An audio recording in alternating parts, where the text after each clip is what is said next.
ERCOT makes progress to prepare the electric grid for winter, but there's a new problem: their response to a staffing shortage that could affect plans to prevent power outages.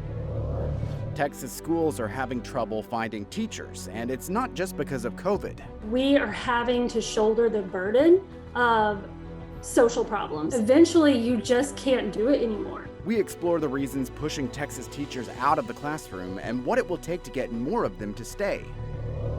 Confusion and concern over new rules for mail-in ballots in Texas. What some groups are doing to help voters with disabilities prepare for the changes. Local voters across Texas approved bonds for things like roads and schools, but the money may not cover rising costs in our changing economy. It's very tight, and these are big projects. How inflation is forcing some communities to make adjustments to their plans. Produced from the Capitol in Austin and airing statewide, this is the award-winning State of Texas. Hello, and thank you for joining us. I'm Josh Hinkle. A strong cold front delivered sub-freezing temperatures to large parts of the state in the past few days. For a lot of Texans, it brought back concerns about the wintry weather and how that could affect their electricity. Last February's storm led to widespread blackouts, and since then, Texas power grid operator ERCOT has faced a lot of scrutiny and changes. This week, ERCOT filed its final report on inspections for winter weather readiness with the Public Utility Commission. Maggie Glenn looks at the message ERCOT is sending to Texans and how staffing shortages could affect efforts to fix the grid. When asked how our grid would fare if Texas faced a similar storm to last year's, ERCOT's weatherization director David Kazell said, "That's a $10,000 question, isn't it?" While Kazell says he's confident we would see substantially fewer outages, he wouldn't put a metric on it. He points to more factors outside of the power generators, like natural gas suppliers, which ERCOT does not oversee. So much of the focus of the activity in the 11 months since the outages has been on power plants, and so little on gas supply. It is entirely possible that all of the work done on the power plant side really is worth very little. The board also gave an update on the power generators that did not winterize by the December 1st deadline. 45 out of the nearly 850 power generators asked for extensions to that deadline with good cause. ERCOT checks in with them twice monthly for status updates. We expect most of them to be completed in the first quarter of 2022. That December weatherization requirement is just one of the first deadlines ERCOT must meet. Last week, they outlined concerns about staffing shortages and how that could hinder their ability to meet future deadlines to improve the grid. The PUC advised looking into hiring contractors. We know that you're squeezed on staff. We are interested in you leveraging your position with third parties moving forward. But energy analysts say this shortage signals a larger talent issue at ERCOT.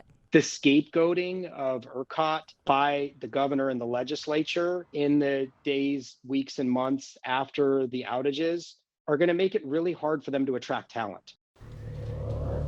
ERCOT did hire contractors to complete their December weatherization inspections, and those were done on time by the end of December. But Josh, the board also weighed bringing those positions in-house next year, which would again just add to those hiring difficulties. Is it really as simple as just hiring contractors to get these jobs done? Well, it's not, and energy analyst Doug Lewin says he thinks ERCOT was also trying to tell PUC something more during that meeting.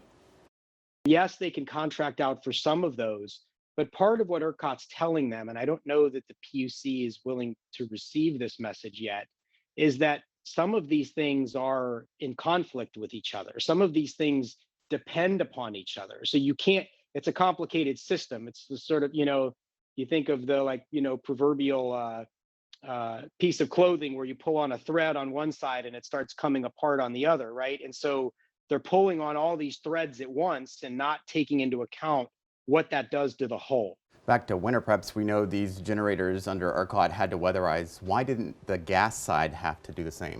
Well, Josh, they will eventually have to, but the Railroad Commission has had a much slower rollout and didn't have deadlines set ahead of this winter like the PUC did with ERCOT. The Railroad Commission also received lots of blowback when it first published its weatherization requirements, which included an option for gas suppliers to not winterize their equipment if they did not identify themselves as critical. But the RRC later clarified it's not that easy. They laid out an approval process that suppliers must meet certain qualifications in order to not identify as critical. Still, energy analysts say even once that weatherization is complete on the gas side, it won't be enough because the PUC has not addressed demand-side response. They've only addressed power supply side of the problem. We will still have problems if demand is as high as it was during February. We've got to get serious about dealing with the demand side and having more distributed resiliency solutions, making sure hospitals and nursing homes and dialysis centers and grocery stores and gas stations and communications towers, on and on and on, have reliable power on site, and are not completely dependent upon the bulk grid. And Lewin adds the next phase of weatherization for PUC and ERCOT will also be crucial. The planning that ERCOT and the PUC do is really still very much based on the world of the past, right? These projections of like, we'll never get above 73. It's not even based on the past, right? Because they're not as bad as last winter. So that phase 2, where they are required to work with the climatologist, they're required to take into account projections for climate change. That is going to be critical. Maggie, climate change brings up another question. There's been so much attention on preventing problems in cold weather, but the highest demand for electricity comes in the summer. How are they planning to handle the extreme heat in Texas? Well, Josh, that's kind of part of part 2, like Lewin was just talking about, when they will have to take into consideration how climate change will impact the grid going forward. And these fixes that were made ahead of this winter were kind of just quick fixes to make sure that we were prepared to handle, if we were to see something like we did last February, this coming winter, that we would be in a better place. So the summer question is something they're monitoring, and something that other solutions that they've put into place, like better communication and better emergency response, are expected to at least help with. But that's kind of something they're working on more in the long term. Still a lot to work out. Thank you very much, Maggie. Thanks, Josh. Frustration after a county clerk has to reject hundreds of mail-in ballot applications. So for people with disabilities, this is a big hurdle to get over. How new requirements passed by state lawmakers are causing confusion and the particular concern facing elderly and disabled voters. Texas schools are facing a shortage of teachers, and it's not just because of COVID. How rising frustration is fueling an exodus of educators from Texas schools, the challenges of keeping teachers, and what it would take to stop the trend.